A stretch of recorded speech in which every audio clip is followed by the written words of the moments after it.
आप देख रहे हैं श्री हरि कृपा आश्रम चैनल। संस्थापक स्वामी श्री हरि चैतन्य पुरी जी महाराज।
भैया की, बोल लाठी वाले भैया की जय जय जय श्री राधे।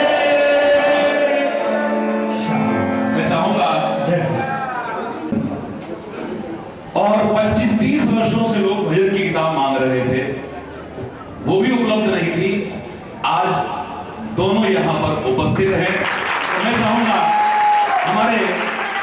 हमारे प्यारे हरीश रावत जी भी, रावत जी और हमारे कैलाश भैया, भजन से संबंधित है तो मेरे शायद वर्तमान समय में और पेशेवर भजन गायकों की बजाय कुछ आपको अलग सा, जैसे आप कहते हैं ना हमारे महाराज जी अलग से नजर आते हैं, तो मेरे सारे बच्चे कुछ अलग से नजर आते हैं। इसका विमोचन करेंगे पहले और उसके बाद में अगला कार्यक्रम प्रारंभ होगा।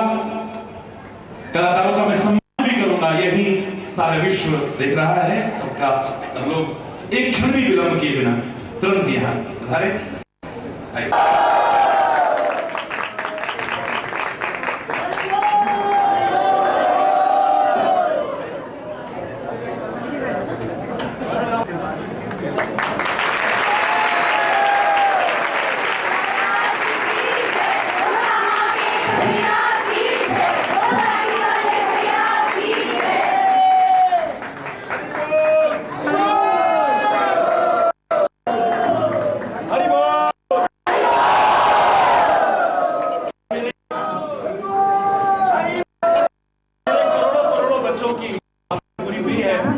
सबको वहां उपलब्ध हो जाएगी। धन्यवाद।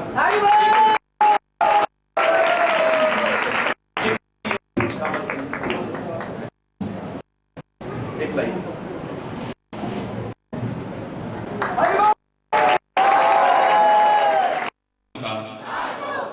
अधर्म का प्राणियों में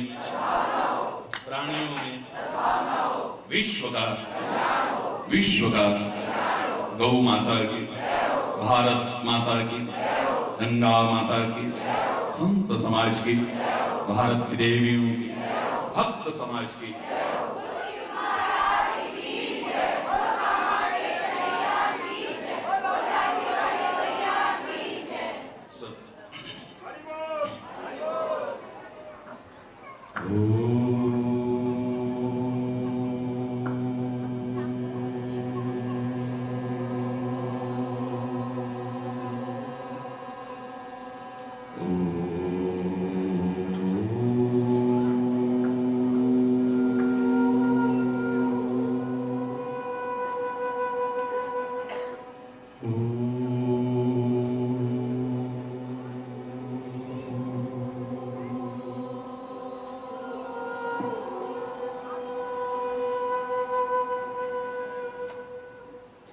सर्वे भवन्तु सुखिनः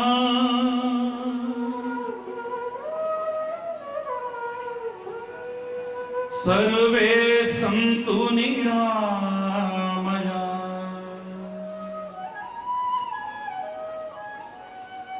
सर्वे भद्राणि पश्यन्तु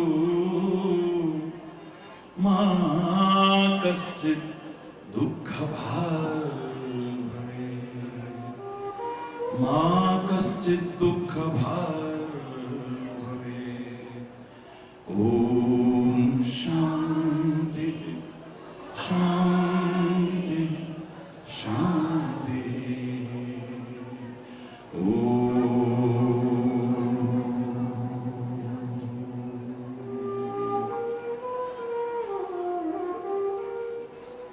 त्वमेव माताश्च पिता त्वमेव बन्धुश्च सखा त्वमेव विद्या द्रविणं त्वमेव सर्वं मम देव त्वमेव सर्वं मम देव। ॐ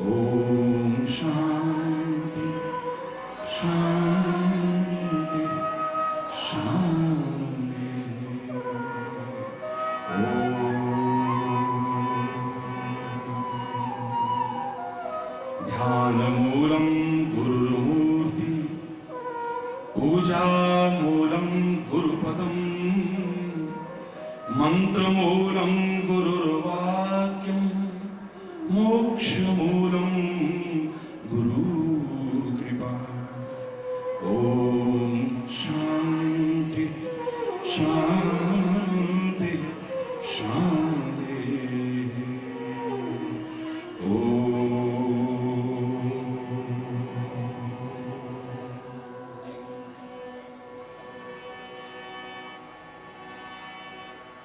हरि बोल हरि बोल हरि बोल हरि बोल।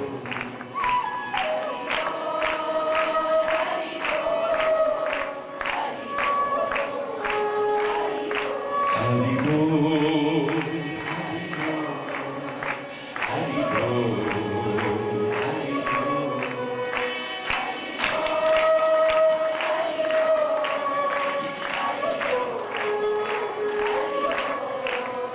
हरि बोल हरि बोल हरि बोल हरि बोल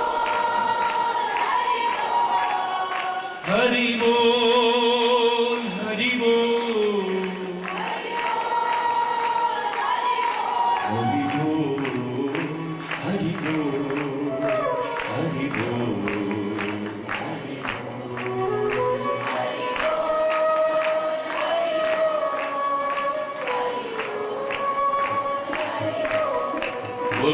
बोल हरि बोल हरि बोल हरि बोल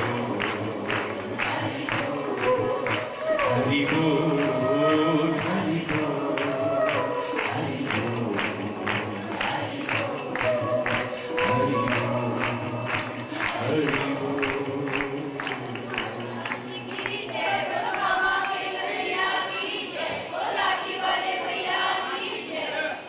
हरि हरि बोल। श्री गुरु पूर्णिमा के इस महान महोत्सव में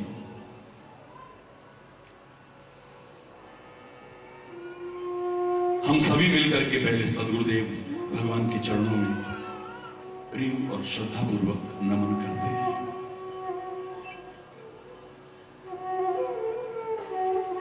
प्रार्थना करते हैं कि हम पर कृपा करें। मानव शरीरधारी तो हम बन गए हैं, लेकिन सच्चे अर्थों में मानव, सच्चे अर्थों में इंसान बन सके।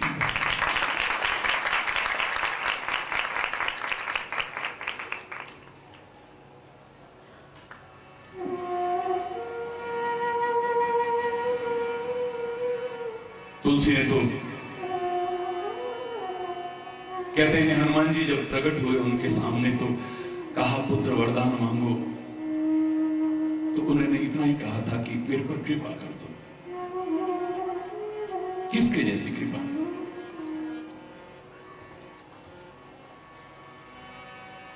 किसके जैसी कृपा?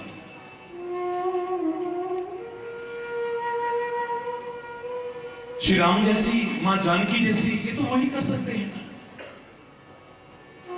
तुलसी कहते हैं श्री राम और मां जानकी की कृपा से पहले एक और कृपा की आवश्यकता है, वो आप कर दो। श्री राम और मां जानकी की कृपा से पहले किसी कृपा की आवश्यकता?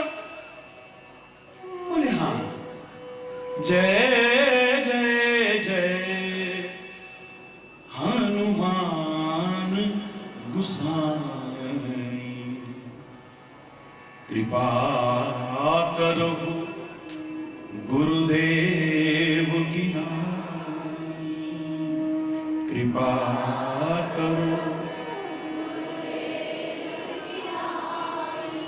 जय जय हनुमान गुसाई, जय जय जय। हे प्रभु, अगर आप कृपा करना चाहते हो ना, तो मेरे पर गुरु जैसी कृपा कर दो, प्रभु से पहले। तुलसी कहता है मुझे मालूम है, जब उसकी कृपा होती है तभी सच्चा सद्गुरु मिलता है, और सद्गुरु मिल जाता है तो उसकी भी कृपा अवश्य हो जाती है। एक दूसरे के कोई संदेह नहीं इसमें।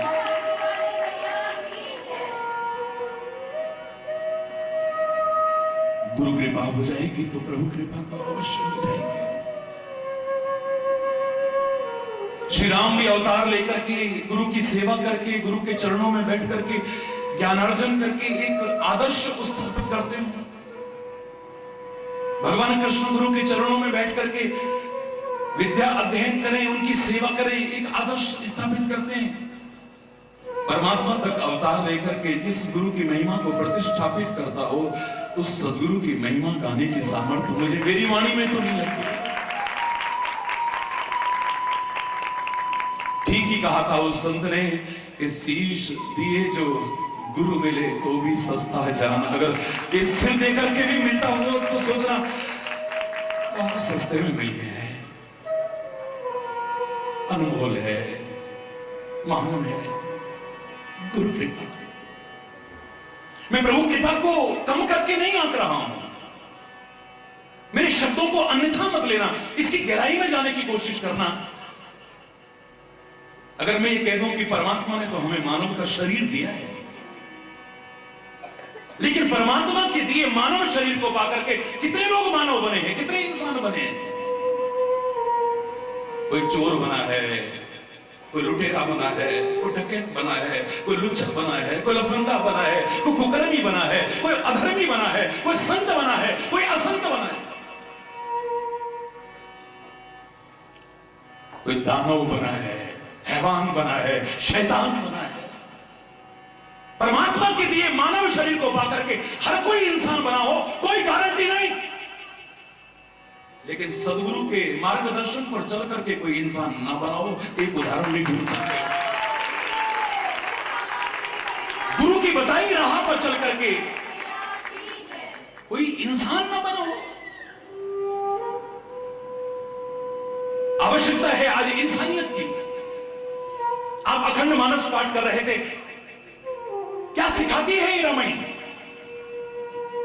मैंने कहा ज्यादा नहीं, इस रामचरितमानस का पहला अक्षर, पहला शब्द पढ़ लेना और अंतिम शब्द पढ़ लेना, तुम्हें पता लग जाएगा ये रामायण क्या बनाना चाहती है, गुरु ग्रंथ क्या बनाना चाहता है, ये कुरान क्या बनाना चाहती है, ये बाइबल क्या बनाना है, ये हमारे वेद पुराण उपनिषद इत्यादि हमें क्या बनाना चाहते हैं, क्या बनाना चाहते हैं महाराज जी। मेरे प्यारे बच्चों, मेरे प्यारे भाइयों, मेरी प्यारी बहनों, रामचरितमानस का पहला शब्द अगर देखोगे वर्ण है, वर्ण। वर्णानाम अर्थ संघानाम रसानाम छंदसाम अपि मंगलानाम च कर्तारो वंदे वाणी विनायको। पहला शब्द है वर्ण। वर्ण के अगर अर्थ करने की कोशिश करें तो वर्ण का तात्पर्य होता है जाति। ये ब्राह्मण वर्ण का है, वैश्य वर्ण का है, ये शूद्र वर्ण का है, ये क्षत्रिय वर्ण का है। वर्ण का तात्पर्य है जाति, वर्ण का तात्पर्य है रंग। ये श्वेत वर्ण का है, ये पीत वर्ण का है, ये रक्त वर्ण का है। वर्ण का तात्पर्य है रंग। वर्ण का तात्पर्य है भाषा, क्योंकि वर्णमाला से ही हर एक भाषा बनती है। हर भाषा की अपनी एक वर्णमाला है, उसी से भाषा का निर्माण होता है। रामायण शुरुआत यही से होती है, जहां तुम जी रहे हो इस समाज के लोगों, अधिकांशता कहां से शुरू होती है कि तुम अभी रूप, रंग, जाति, भाषा, स्थान के नाम पर ही आपस में लड़ रहे हो, मर रहे हो। तुम हिंदू बन गए हो, मुसलमान बन गए हो, सिख बन गए हो, ईसाई बन गए हो, जैन, बौद्ध, पारसी, पता नहीं क्या क्या बन गए हो, पर सच्चे इंसान बने हो या नहीं पता ही नहीं चल रहा है। आदमी आदमी को जिंदा जला रहा है। कोई कहता है हिंदुओं ने जलाया, कोई कहता है मुसलमानों ने जलाया। ना हिंदू जला सकता है, ना मुसलमान जला सकता है, ना सिख जला सकता है, ना ईसाई जला सकता है, ना जैन, बौद्ध, पारसी जला सकता है। ऐसे लोग तो शैतान होते हैं, हैवान होते हैं, इंसान तो होते ही नहीं। वर्तमान दशा को देख करके अगर वो पंक्तियां मैं फिर से दोहरा दूं तो कोई अतिशयोक्ति नहीं। कहने को तो इंसान है मेरी गली के लोग, कहने को क्षमा चाहते हुए कहूंगा, क्षमा चाहते हुए, कहने को तो इंसान है मेरी गली के लोग, पर दिल के बेईमान है मेरी गली के लोग। गीता पे चल रहे ना ये गुरुआ पे चल रहे, हिंदू न मुसलमान है मेरी गली के लोग। किसने जलाया आशियां वो बूझ रहे हैं। किसने जलाया है आशियां, आग किसने भड़काई है, दंगे किसने भड़काए हैं? जो भड़काते हैं वो पूछते हैं वाह, जो आग लगाते हैं वो पूछते हैं जिनको शर्म नहीं आती। लोग टूट जाते हैं एक घर बसाने में और उन्हें शर्म नहीं आती बस्तियां चलाने में। तिनका तिनका करके कैसे व्यक्ति अपना एक आशियाना तैयार करता है जाति और धर्म के नाम पर, और वो भी प्रभु के नाम पर ऐसा जहर उगलते हैं। हरि बोल। लोग लड़ते हैं, मरते हैं, हिंसा को स्थान देते हैं, मानवता को अपने से दूर कर बैठते हैं, राष्ट्रीयता को अपने से दूर, नैतिकता को अपने से दूर कर बैठते हैं। किसने जलाया आशियां वो बूझ रहे हैं। मुझे तो लगता है सब जान के अनजान हैं मेरी गली के। पानी की जगह आग में घी डाल रहे हैं। आग को बुझाने की कोशिश नहीं करते हैं। क्या आपको यह दृश्य नजर नहीं आ रहा है संसार में? पानी की जगह आग में घी डाल रहे हैं और फिर भी बड़े महान हैं मेरी गली के लोग। छोटी छोटी बातों में, छोटी छोटी बातों में आपस में लड़ रहे हैं। छोटी छोटी बातों में ये आपस में लड़ रहे हैं। ये तो बड़े नादान हैं मेरी गली के लोग। अब तो मुझे मजबूर होकर के कहना पड़ रहा है। हरि बोल। अब तो मजबूर होकर के कहना पड़ रहा है। हर एक को अपनी गिरबान में झांकने की आज आवश्यकता है।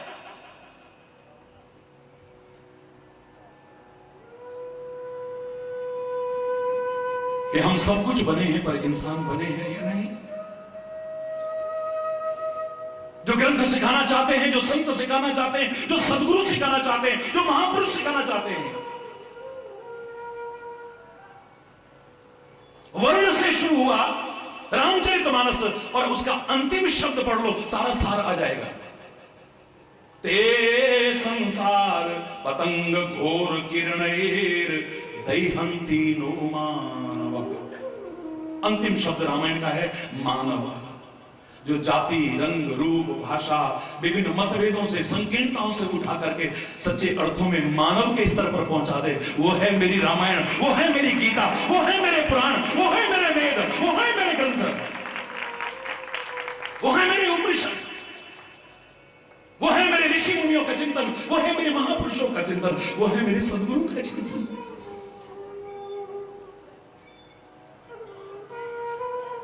धर्म तो एक है, पंथ अलग हो सकते हैं, संप्रदाय अलग हो सकते हैं, मत अलग हो सकते हैं, लेकिन धर्म अलग अलग नहीं है। और वो एक धर्म जो है वो हमें मानवता सिखाता है, राष्ट्रीयता सिखाता है, नैतिकता सिखाता है, चरित्र सिखाता है, सहयोग की भावना सिखाता है, परोपकार सिखाता है, एक दूसरे के दुख दर्द को पहचानना सिखाता है। जो जोड़ता है तोड़ता नहीं है। अगर कोई लड़ना सिखाए और तोड़ना सिखाए, हरिचंदन तो उसे धर्म भी मानने को तैयार नहीं।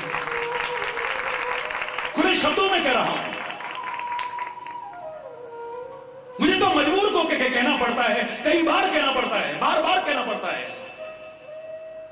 सारे विश्व के नाम ये संदेश मैं इस पर्व पर भी देने में हिचकिचाऊंगा नहीं।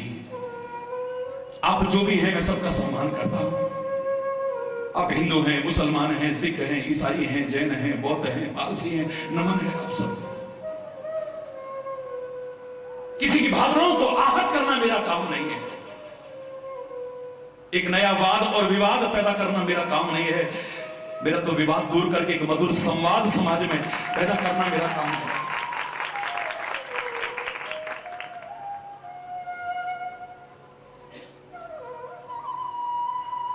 लेकिन वर्तमान की पुरजोर मांग है,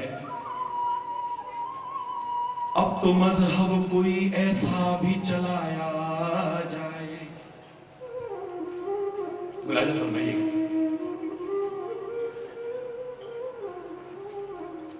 दूर दूर से लोग आए हैं, देश भर से, और हमारे क्षेत्रीय यहाँ के इंद्र साहब, आप सबका पहले से ही कह रहे थे और अब खुद आप सबका स्वागत, अभिनंदन और आप सबका कामा आने पर आभार प्रकट करते हैं। मैं बीच में अभी खाली फिर बोलेंगे, अरे बोल जोर से बोलिए।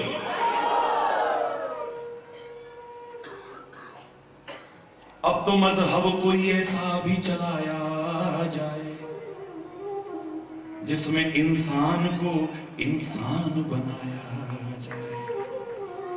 अब तो मजहब कोई ऐसा भी चलाया जाए जिसमें इंसान को इंसान बनाया जाए। जिसकी खुशबू से महक जाए पड़ोसी का भी घर,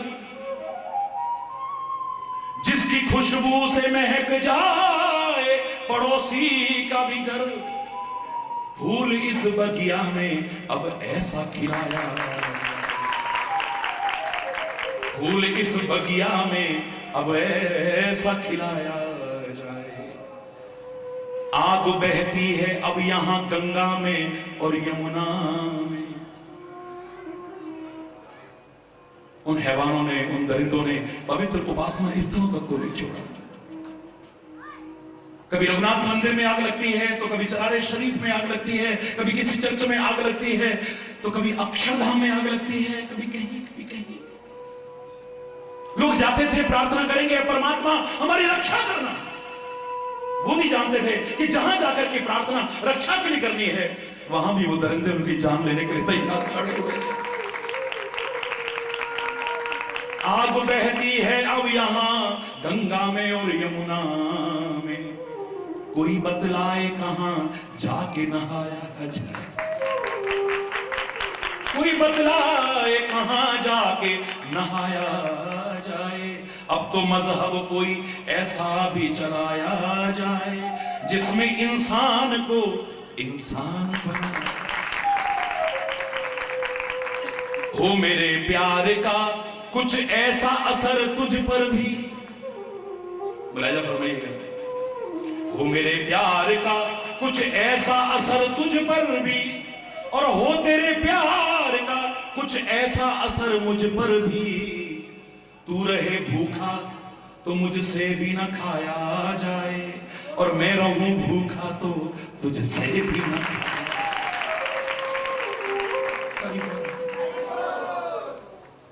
यही तो सिखाते हैं संत, यही तो सिखाते हैं सदगुरु, यही तो सिखाते हैं महापुरुष, यही तो वेद पुराण ग्रंथ हमारे सिखाते हैं।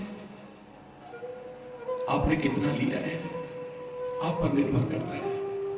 कल हमारे भाई कविता बोल रहे थे ना, ये सागर तो ऐसा है, इसमें से जब डुबकी लगाओ अनमोल रत्न निकलते हैं, लेकिन तुम भक्तों पर निर्भर है कि तुम कितने ले सकते हो। मैं तो हमेशा कहा करता हूं, हरि चैतन्य के पास क्या है और कितना है ये ज्यादा महत्वपूर्ण नहीं। बड़े बड़े महापुरुषों के पास, ऋषि मुनियों के पास, वेद ग्रंथों के पास क्या और कितना है ये ज्यादा महत्वपूर्ण नहीं है, पर तुम क्या और कितना ले सकते हो ये ज्यादा महत्वपूर्ण है। तुम कहां से क्या और कितना ले सकते हो ये ज्यादा महत्वपूर्ण है। जो संदेश मिलेगा ना, इस जीवन में आप ला लेना। लाख कोशिश करके जो दुख, विपत्ति, परेशानी, उलझन, झंझट, रुकावट, इन सब से नहीं बच पा रहे थे, बच पा। और मैं दावे से कह रहा हूं, यही सबसे सच्ची सेवा। गुरु पूर्णिमा के इस महान पर्व पर मैं कहने में संकोच नहीं करूंगा कि अधिकांशतः हम यहीं तक सीमित रहते हैं। गुरु चरणों में नमन करेंगे, गुरु के चरण पखारेंगे, तिलक लगाएंगे, माल्यार्पण करेंगे, वस्त्र अर्पण करेंगे, ये अर्पण करेंगे, वो अर्पण करेंगे।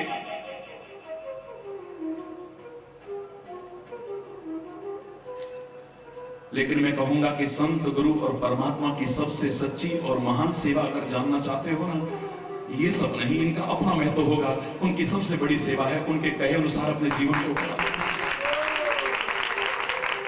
एक संत मिल गया, एक महापुरुष मिल गया, हमें सद्गुरु मिल गया, इतने मात्र से काम नहीं चलेगा।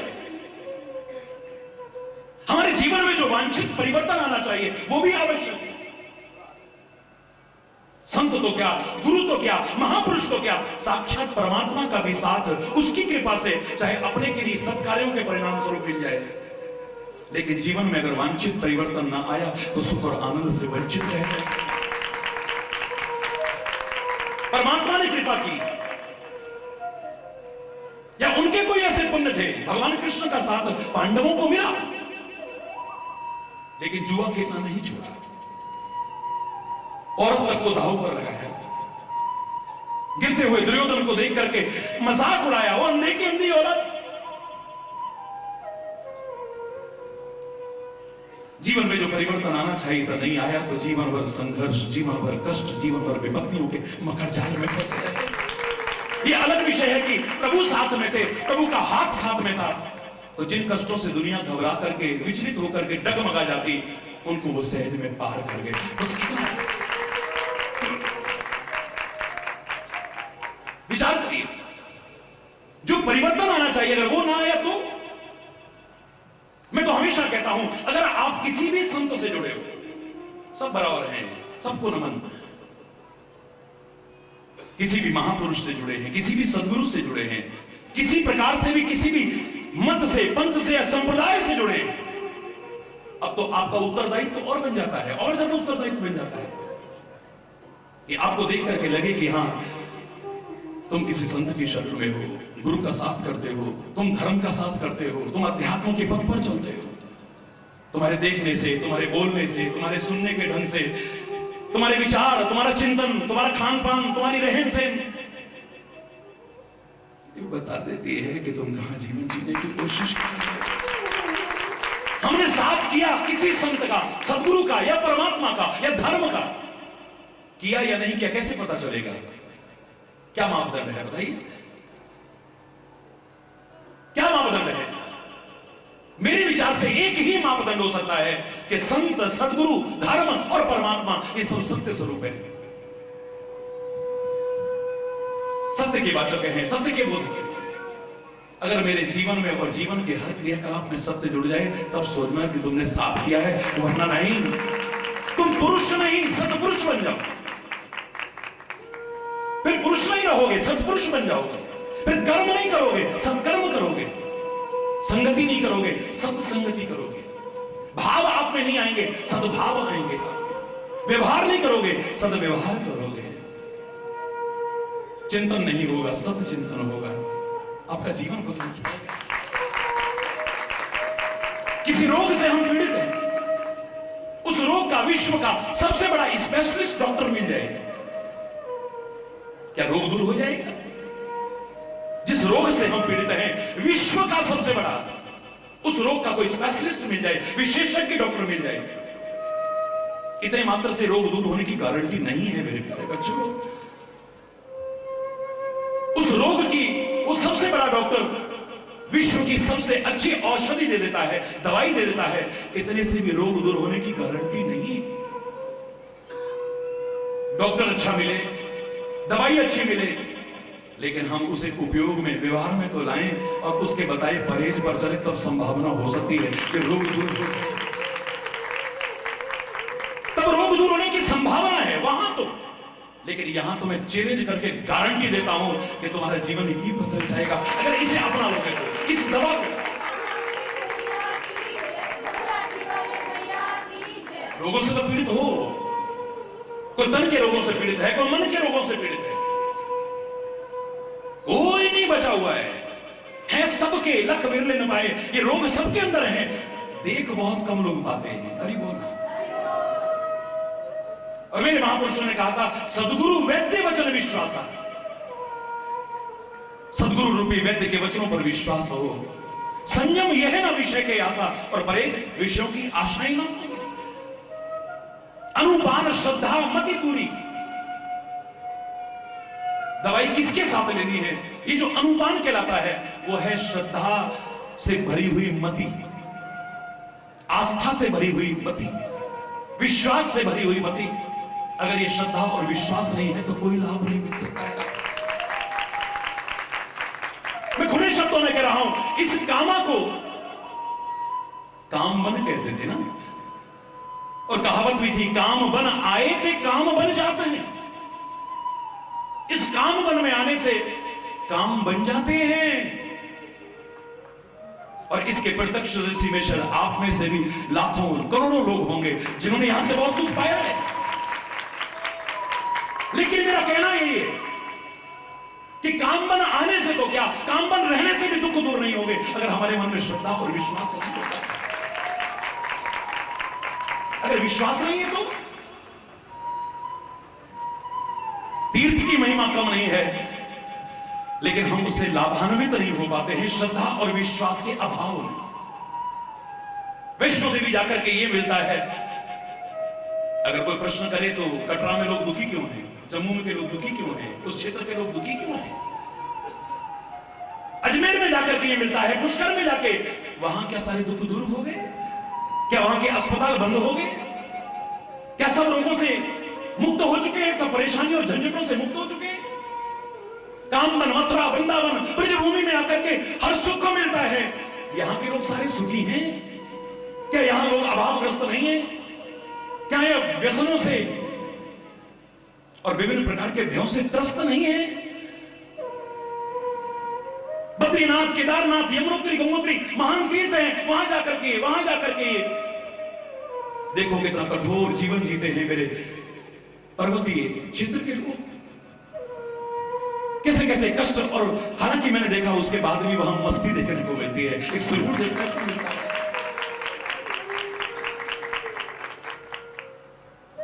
इनकी सबकी दुख दूर। अमरनाथ जी में जाकर के मिलता है, लेकिन कोई उंगली उठा सकता है तो फिर आसपास आतंक अभी तक खत्म क्यों नहीं हुआ है? लोग इतने पीड़ित क्यों हैं? लोग इतने दुखी क्यों हैं? मैं किसी तीर्थ की महिमा को कम नहीं कर रहा हूं मेरे प्यारे बच्चों, लेकिन मैं इतना कह सकता हूं, होगा सब जगह जहां तुम जाओगे वहीं हो सकता है, लेकिन मिलेगा विश्वास से ही नहीं मिलेगा। भवानी शंकरो वंदे श्रद्धा विश्वास रूपिणो याभ्याम विना न पश्यन्ति सिद्धः स्वान्तस्तु ईश्वरः। श्रद्धा और विश्वास के बल पर ही सब कुछ पा सकते हैं। कई बार बड़ा अफसोस होता है कि जरा जरा बातों में हमारा यहां अध्यात्म पथ से विश्वास टूट जाता है, दुनियादारी में हमारा विश्वास नहीं टूटता है।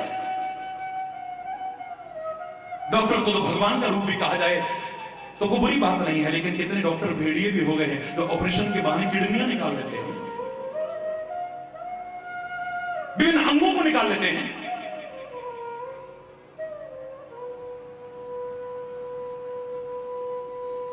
थोड़े से लालच के पीछे विभिन्न तरह के टेस्ट बता देते हैं, अनावश्यक टेस्ट,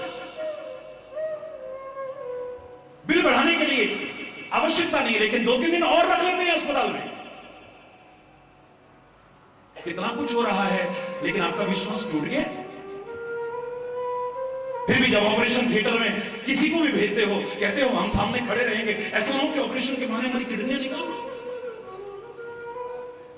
अपनी जवान बहू बेटियों को भी अंदर प्रवेश कराते हैं, तब भी आपके मुंह से कभी नहीं, डॉक्टर साहब हम सामने खड़े रहेंगे, तुम तो बेहोश करके काहे के बल पर अंदर भेजते हो?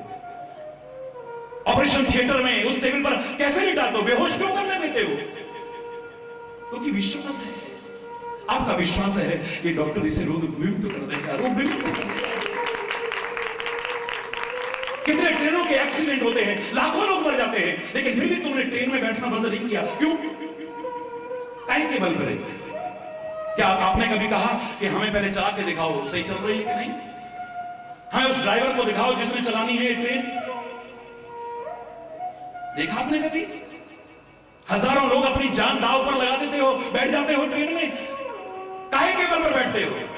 इतनी दुर्घटनाएं होने के बावजूद एक विश्वास के बल पर तुम्हें ये लगता ही नहीं है कि अब दुर्घटना होगी, तुम्हें ये लगता है कि ये तो हमें अपनी मंजिल पर पहुंचा कर करेगी, तब बैठते हो, वरना नहीं बैठ पाते। आपको पता लग जाए इस ट्रेन की दुर्घटना होने में, बैठोगे भी? अरे बोलना, कितने प्लेन क्रैश हो गए और कितने लोग मर गए, फिर भी हवाई जहाज में बैठना बंद कर दिया तुमने। काहे के बल पर बैठते हो? कभी आपने कहा कि पायलट को दिखाओ, पहले चला करके दिखाए वो एक्सपर्ट है कि नहीं। हम जैसों के पास तो प्रणाम करने आ जाए एक अलग विषय है। आपने तो कभी शक्ल भी नहीं देखी होगी पायलट की,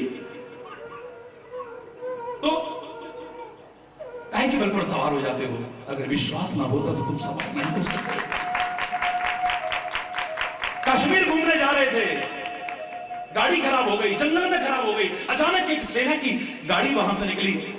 मेरे देश का सैनिक जिसको मैं नमन किए बिना नहीं रहूंगा। मेरे से कुछ पत्रकार भाई पूछ रहे थे अगर आप इस वेश में ना होते तो क्या होते? मैंने ये कहा था कि मैं देश का सैनिक होता। फिर मैं हाँ, अभी भी फर्क नहीं लगता है। वहां राष्ट्र की सीमाओं की रक्षा करता, यहां तुम्हारे आदर्शों की और मर्यादाओं की रक्षा कर रहा हूं। अगर अपना लो तो बच जाओ। उस सैनिक ने देखा व्यक्ति परेशान है, गाड़ी रोकी।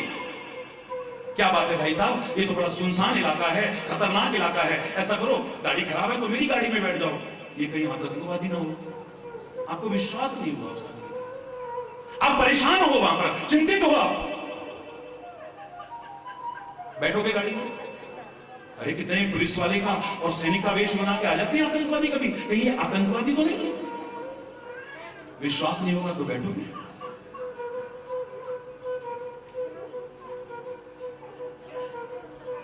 गुरुद्वारे में जाओ, कितने प्यारे शब्द मिलते हैं। नानक नाम जहाज है, चढ़े सो उतरे पार, पर जो श्रद्धा कर सेवते तब गुरु पार उतार।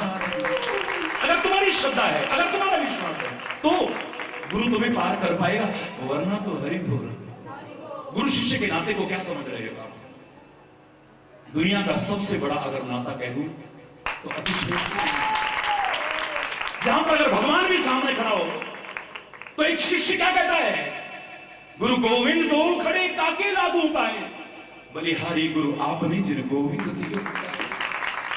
जहां खुले शब्दों में कह देता है हरि रूठे जग ठौर है पर गुरु रूठे नहीं ठौर। अगर वो हरि रूठ जाएगा ना, प्रभु रूठ जाएगा, तो गुरु उसको मनाने का रास्ता बता देगा। लेकिन अगर गुरु ही रूठ गया तो क्या होगा? हालांकि गुरु रूठता नहीं है, संत रूठता नहीं है, लेकिन भाव बता रहा।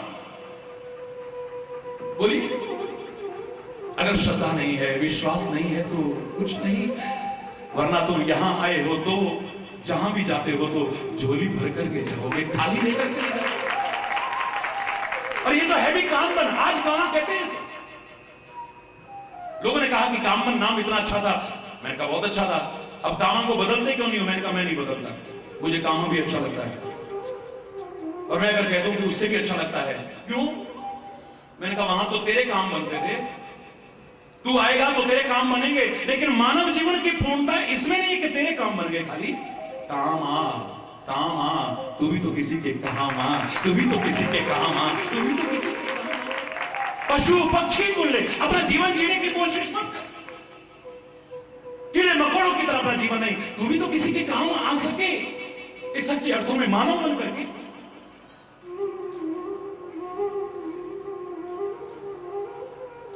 अज्ञान में जकड़े हैं, मोह में जकड़े हैं, आसक्ति में जकड़े हैं, भ्रमित हैं हम सारे के सारे। ऐसे में अगर बचा सकता है तो मैं इतना ही कह सकता हूं, महामोह तम बुझ जासु वचन रवि करने कर। जिस सदगुरु के वचन सूर्य की किरणों के समान है, वो हमारे अज्ञान रूपी अंधकार से अंधे हो चुके नेत्रों को खोलकर हमारी आंखें खोल देता है। कहां जी रहे हैं, क्या कर रहे हैं हम, क्या करना था, किस दिशा में हमारा जीवन जा रहा है, और फिर क्या दशा होगी हमारे जीवन की। ये परम आत्मिक नाता है, परम आध्यात्मिक नाता है, परम पवित्र नाता है गुरु और शिष्य का। सबसे महान नाता है गुरु और शिष्य का। लेकिन आज का ये संबंध, अगर मैं कह दूं कि बहरे और अंधे का संबंध बन के रह गया है। गुरु अंधा बना हुआ है, शिष्य के जीवन को देखता नहीं है, उसकी कमियों को देखता नहीं है, उसके विकारों को देखता नहीं है, देखता है तो बताता नहीं है, क्योंकि बता दिया तो ये नाराज हो जाएगा, आना बंद कर देगा, तो ये चढ़ावे कहां से चढ़ेंगे। अभी कम से कम हरिचंद्र से ये उम्मीद करने की कोशिश। जीवन की वास्तविकता से अवगत न कराए, अंधा है वो गुरु, अंधा है। और अगर सौभाग्य से जीवन की वास्तविकता से अवगत कराने वाला सदगुरु मिल जाए और शिष्य फिर भी जीवन को न संभाले, उन वचनों को जीवन में न अपनाए, न सुने ध्यान से और न अपनाए, तो ऐसे शिष्य को फिर बहरा कहते हैं। कान होते हुए भी अंधे और बहरे का संबंध बनता है। शिष्य के धन को तो हरण कर ले, शिष्य की संपत्ति को तो हरण कर ले, शिष्य से मान सम्मान तो हड़प ले, लेकिन शिष्य के भ्रम दूर ना कर सके, अज्ञान दूर ना कर सके, संदेह दूर ना कर सके, तो गुरु तो नरकों से बचाता है। वो क्या बचाएगा? ऐसा गुरु तो खुद नरकों में सड़ता फिरेगा। खुले शब्दों में सामान्य नहीं। हम जो कहते हैं गुरु ब्रह्मा, गुरु विष्णु, गुरु देव महेश्वर, गुरु साक्षात पर ब्रह्मा तस्मै श्री गुरु। ब्रह्मा जी क्यों कह दिया गुरु को? वो मानव का शरीर देता है, ये सच्चे अर्थों में मानव बनाता है। सच्चे अर्थों में मानव बनाता है, सन्मार्ग दिखा करके, सही राह दिखा करके, और हमारे अंदर सद्गुण उत्पन्न करता है, सद्भाव उत्पन्न करता है, अच्छाइयां उत्पन्न करता है। उत्पन्न करने वाले को, पैदा करने वाले को तो ब्रह्मा कहते हैं, तो मैंने गुरु को ब्रह्मा कह दिया तो कौन सा? गुरु को विष्णु कैसे कह दिया? विष्णु तो पालन करने वाला है। ये हमारे अंदर जो सद्गुण पैदा करता है, ज्ञान पैदा करता है, सद्भाव पैदा करता है, अपने सद्वाक्यों के द्वारा, सद्वचनों के द्वारा उनका पोषण भी करता है। ये वंचित न रह जाए, इसे बार बार बार बार उसे सतर्क करता रहता है, उन सद्गुणों का पालन होता रहे, जिससे क्योंकि उनका पालन करता है, इसलिए मैंने विष्णु भी कह दिया। शंकर कैसे हो गया? सृष्टि का संहार करने वाला तो नहीं, लेकिन सदगुरु की शरण में ठीक से आ जाओ तो मेरे अंदर जो दोष हैं, विकार हैं, विकृतियां हैं, बुराइयां हैं, कमियां हैं, ये ज्ञान की खड़ग लेकर के उनका संहार तो जरूर करता है। शंकर कह दिया और इसी नाते उसे परब्रह्म कह दिया।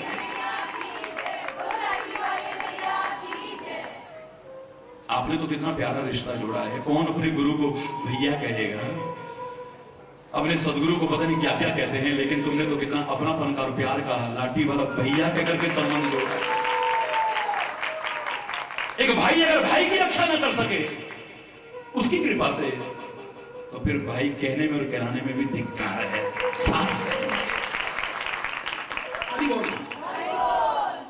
गुरु को सामान्य ना समझे। मेरे महापुरुषों ने कह दिया कि गुरु को एक आम मानव न समझे। कृपा सिंधु नर रूप हरि, तुलसी कहता रामायण। कृपा का समुद्र अगर मानव रूप में साक्षात कोई परमात्मा है मेरे सामने, तो मेरा सदगुरु, गुरु नहीं सदगुरु। कौन? गुरु तो कोई भी हो सकता है। माँ बाप मेरे पहले गुरु हैं, जो मुझे बोलना सिखाते हैं, चलना सिखाते हैं, बैठना सिखाते हैं, संबंध सिखाते हैं, पता नहीं क्या क्या सिखाते हैं। शिक्षक मेरा गुरु है क्योंकि मुझे विद्या पढ़ाता है। कोई मुझे गाड़ी चलाना सिखाता है, कोई मुझे तैरना सिखाता है, कोई मुझे वाद्य यंत्र बजाना सिखाता है, वो मेरा गुरु है, उस्ताद है, मास्टर है। ये तो लोग है। और आजकल तो गुरु शब्द का कितना दुरुपयोग है। बहुत बेकार आदमियों ना है, बड़ा गुरु घंटाल है। अरे बोल,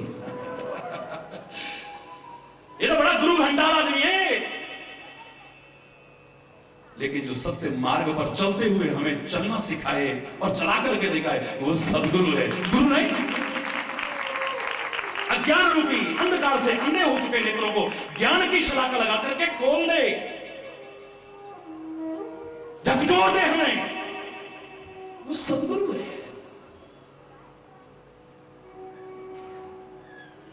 राम कहते हैं मोते अधिक संत कर लेखा। अगर मुझसे भी ज्यादा किसी को मानना चाहो ना, मुझसे बढ़कर के भी, अगर जो तुम्हारे सामने है ना, उन संत को, सदगुरु को और महापुरुषों को ना, राम अपने शब्दों में कहते हैं। हरि बोल। राम कहते हैं, वाल्मीकि कहते हैं, हे प्रभु किसके हृदय में निवास करना? रामायण पढ़िए आप। तुम ते अधिक गुरु ही जिए जानी, सकल भाई सेव ही सन्मानी। जो तुमसे भी ज्यादा अगर किसी को माने तो अपने सदगुरु को माने और सब प्रकार से भाव भी रखे, उसके हृदय में निवास करना। वाल्मीकि कह रहे हैं श्री राम से, तुम ते अधिक गुरु ही जिए जानी, और खाली जाने नहीं, सकल भाई सेव ही सन्मानी।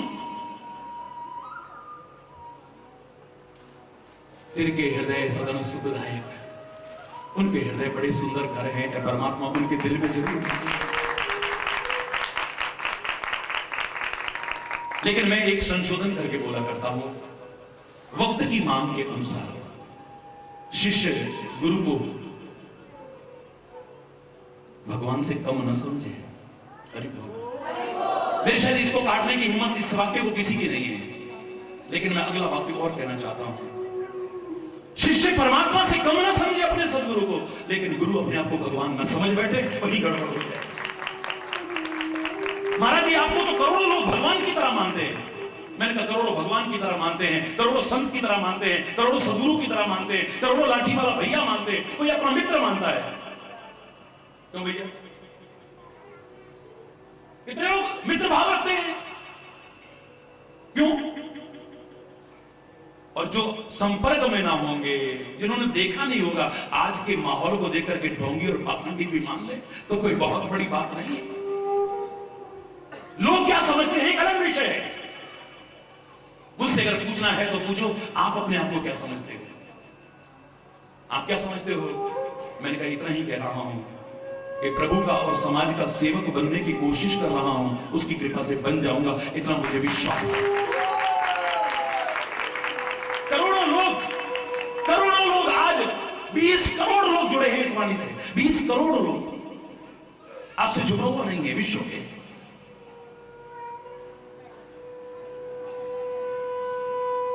क्या क्या मानते हैं, क्या क्या मानते हैं। कामा के कन्हैया की जय।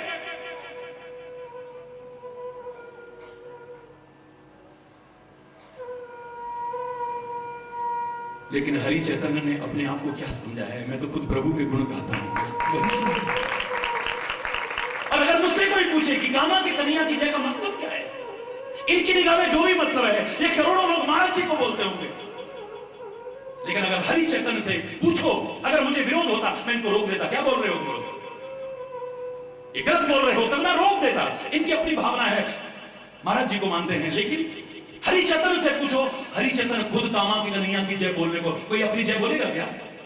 मैं बोल रहा हूं कामा के कन्हैया की, कामा के कन्हैया की। क्यों बोल रहा हूं? सबसे ज्यादा लीला तो इस कामा में कन्हैया ने करी, सबसे ज्यादा क्रीड़ा स्थली तो कामा रही है।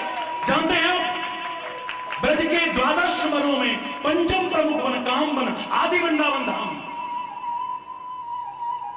यहां श्री कृष्ण ने गाय चराई है। इतिहास गवाह है, यहां राक्षसों का वध किया है, यहां विभिन्न तीर्थों की स्थापना की है। सारा ब्रज क्षेत्र है, लेकिन उस वृंदावन में तो बाद में गया है। तो वृंदावन बिहारी की तो जय बोल लेते हो, और जहां बचपन में सबसे ज्यादा समय निकाला उस कामा के कन्हैया की जय क्यों नहीं बोलते हो? मैं उसके लिए बोल रहा हूं, मैं उसके लिए बोल रहा हूं। नाम तो कामा का ही है ना, क्या विरोध है बताइए? वृंदावन बिहारी की बोल सकते हो, बांके बिहारी की बोल सकते हो, मैं भी बोलता हूं, बोलो वृंदावन बिहारी। कामा की क्यों नहीं बोलते?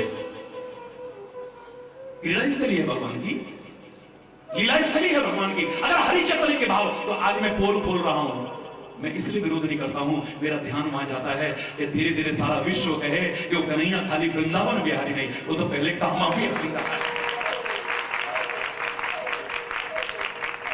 शिष्य कभी भगवान से कम ना समझे अपने गुरु को, लेकिन गुरु अपने आप को भगवान न समझ बैठे, वही गड़बड़ शुरू हो जाएगी।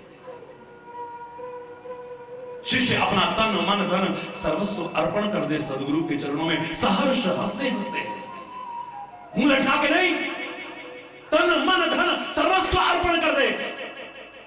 लेकिन गुरु लेकर के चलता न बने, उसकी क्या आवश्यकता है बताइए? इस पूरे आश्रम के अंदर घूमिए आप। मेरी पहली शर्त है, एक तो यहां से रज खत्म नहीं होनी चाहिए, क्योंकि भगवान के वो रज कण अभी भी कहां कहां शेष है। यहां लीला ही की है। रहीम कहता है, आप लोग कहते हो हाथी नहाया धोया बेकार करता है, नहीं, मुझे लगता है इस हाथी को पता लग गया है इस धरा पर कितनी बार भगवान ने अवतार किया है, कितनी लीलाएं की हैं, नंगे पैर चला है, उसके चरणों की रज अभी भी कहीं ना कहीं मौजूद है। ये हाथी तो स्नान करके अपने ऊपर तिलक करने की कोशिश करता है। कौन कहता है कि अपना नायक हो रहा? इस ब्रिज की, ब्रिज रज की, ब्रिज राज की महिमा गाने की सामर्थ्य तो आपकी इस लाठी वाले भैया की वाणी में भी नहीं है। सब कुछ बता सकता हूं, लेकिन इसके बारे में मैं इतना ही बहुत कुछ बता के कहूंगा। नेति न इति न इति इति, इसका अंत नहीं है। अंत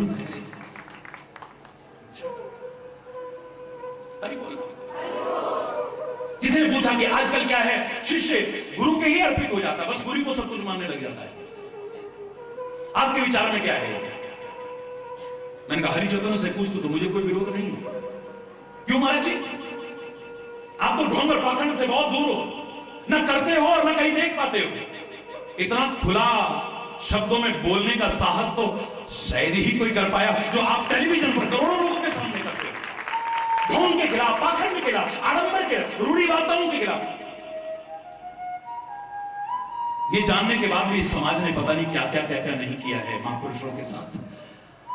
जब विकृतियों पर प्रहार किया है, ढोंग पाखंड पर प्रहार किया है, तो ये भी एक अद्भुत उसका चमत्कार होगा कि ऐसे भयानक तूफान में भी ये दिया जल रहा है, टिमटिमा नहीं, जल रहा है। और कितने दियों को जलाने की सामर्थ्य दे रखी है उसने, दीप से दीप जलाने की सामर्थ्य दे रखी है। क्यों? अगर सर्वस्व अर्पण कर दिया तो, वही सरेंडर कर दिया तो क्या बुराई है भाई? मैं पूछता हूं आपसे, यमुना जी के मन में आया सागर तक पता नहीं पहुंच पाऊं कि ना पहुंच पाऊं, मेरे सामने तो गंगा जी है ना, मेरे से पवित्र, मेरे से बड़ा तीर्थ। मैं ऐसा करती हूं, गंगा जी में समा जाती हूं, बाद में कहीं यमुना जी का नाम नहीं मिलेगा आपको, मिलता नहीं? बोलो ना, जोर से बोलो। नहीं, सागर तक पता नहीं पहुंच पाऊं कि ना पहुंच पाऊं, मैं तो यमुना जी में समा जाती हूं। इलाहाबाद आया, मिल गई उसमें, उसके बाद कहीं यमुना जी है ही नहीं। अपना सर्वस्व मान लिया है, गंगा को अर्पण कर दिया है, उसके विलीन हो गई उसमें। ये शिष्य का धर्म है। इस सामने जो मेरे है, मैं तो उसी में अपने आप को विलीन कर दूं, उसी को सर्वस्व अर्पण कर दूं। शिष्य उस यमुना की तरह गंगा में विलीन हो जाए, सदगुरु में विलीन हो जाए। लेकिन अब गुरु का कर्तव्य और भी बढ़ जाता है। जैसे यमुना जी ये नहीं कहती, यमुना जी तुम मेरे में मिल गए, गंगा जी नहीं कहती यमुना जी तुम मेरे में मिल गई, अब यहीं पड़ी रहो। अब तो और बड़ा कर्तव्य बन जाता, उत्तरदायित्व बन जाता है। गंगा कहती है घबरा मत, तूने मेरे को इतना सम्मान दिया, इतना मान दिया, इतना अपनत्व दिया, इतना प्यार दिया, इतना सब कुछ माना, मेरे में विलीन हो गई। अब मेरा कर्तव्य बनता है कि मैं तुझे साथ लेकर के सागर तक पहुंचूं, ये मेरा कर्तव्य बनता है। ये है कर्तव्य। लेकिन थोड़ा इतना कुछ सुनने के बाद, इतना कुछ पढ़ने के बाद, इतना कुछ मनन करने के बाद, कभी कभी ये भी सोचा करो कि हमने उतारा कितना है।